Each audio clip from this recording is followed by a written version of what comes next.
there, friendlies, how's up? Okay, we're all still stuck at home, all still under quarantine or lockdown or whatever else the pandemic is doing to you. Since I can't get to the woods, I figured I would get back into making cocktails. I used to make a lot of cocktails back when I was a young buck.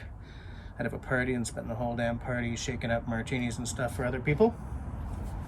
And so what I've done is I've decided to start making, I'm gonna try to come up with like 3 or 4 bushcraft cocktails.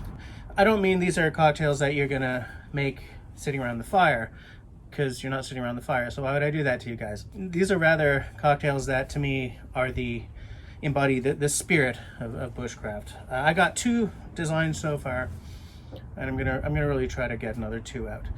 If you guys are interested in this and you want to see a couple of videos on cocktails you can make at the campfire, I'll try to come up with something for those as well. So this is a cocktail I'm calling Canadian Comfort. I had been calling it the Canadian Autumn, but it's got maple syrup in it, which is more of a spring thing, according to my buddy Robin, who is right about these things. And so he suggested Canadian Comfort because it's kind of sweet, kind of like a much, much better version of Southern Comfort, I guess. So here's what we're gonna do.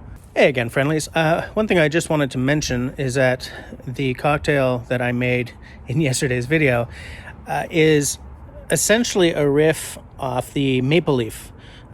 That's not a very well-known cocktail. It's one that I was introduced to by subscriber Tenenbaum. Those of you who hang out on the live streams a lot will recognize him from the chat down the side.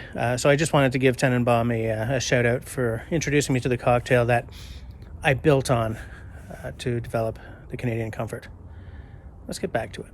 Okay. It's a whiskey-based drink.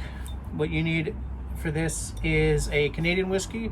This is practically empty, but pandemic, so I can't go and get another bottle. This is the Wayne Gretzky 99 Red Cask. This is a rye corn mix. It's got some nice caramelly notes in it. It's not too spicy, not too rough on the palate. So I think it's very good for this kind of thing. Next to that, I've got maple syrup, Angostura Bitters. These are the aromatic bitters, not the orange bitters. And I got some lemon juice and an orange. So for those of you who may follow along at home, that's what you need. This whiskey apparently is available in Canada and like 2 states. So I'm not sure what you would replace it with. There's a bunch of bourbons that would do well, I think. Anything that's got like a nice warm caramelly taste to it. Because we're using lemon juice, we're gonna shake this rather than stir it. Shake it over ice. And we're gonna put it into a rocks glass. So, without further ado, my recipe is as follows. Okay, we're gonna put it in the glass side of this so you guys can see what's going on. What do we need? 2 dashes of Angostura Bitters,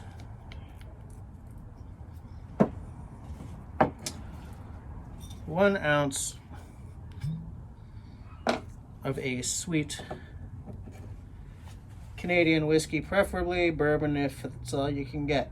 You can probably use a Crown Royal or something. It's just I don't know how the spiciness of a straight up rye, like a Canadian rye, will do with this recipe. Might be worth trying. If anyone decides to do this at home and they want to use a rye based, like a straight up rye, let me know. And then we got 1 ounce of lemon juice, which I shall now pour. And a 1/2 ounce of maple syrup, the one true syrup.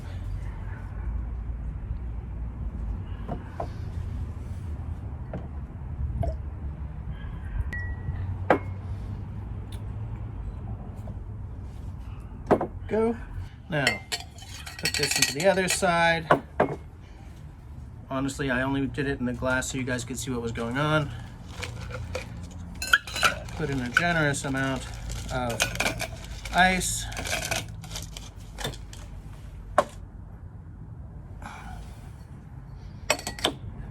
Close up your shaker and shake for about 8 to 10 seconds.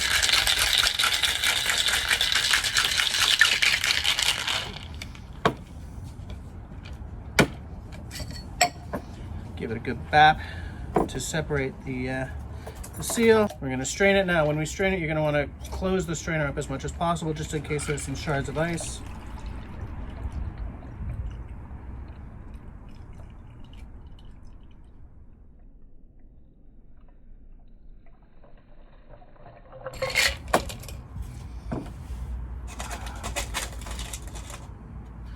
Add a bit more ice to that. And then what we're going to do is take a twist of orange peel.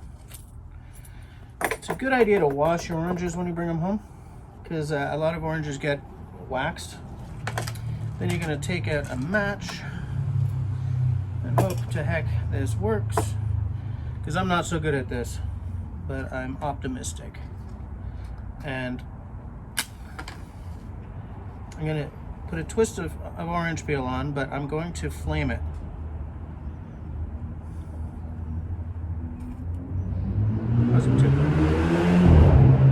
There we go. Now what I did there was, when you squeeze the orange peel, you shoot the oils from the peel into the drink, and it adds a certain,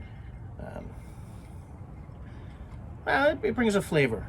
And then I rim the inside of the glass. And then to finish, half a stick of cinnamon. Now, let's give it a little tasty boo. Oh, so good. The whiskey's there, but it's not overpowering. It's nicely couched in the flavors of the lemon juice, the spiciness of the Angostura bitters. The maple syrup is definitely there, but it's not overpowering because it's only a ½ ounce. And excuse me, the syrup also brings a really nice mouth feel. The orange, it's perfect. You know, it suits the drink perfectly, especially when you add the cinnamon. As it sits for a minute and the cinnamon flavor starts to permeate the drink,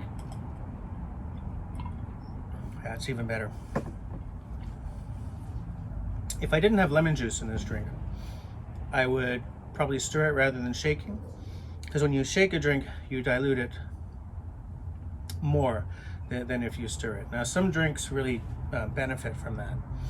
Anything with like a citrus in it, anything with like a raw egg in it or cream, what you'll want to do is you'll dry shake it without ice first to emulsify the ingredients, and then you'll throw in like maybe one big rock if you have access to really big rocks, and then you'll shake that.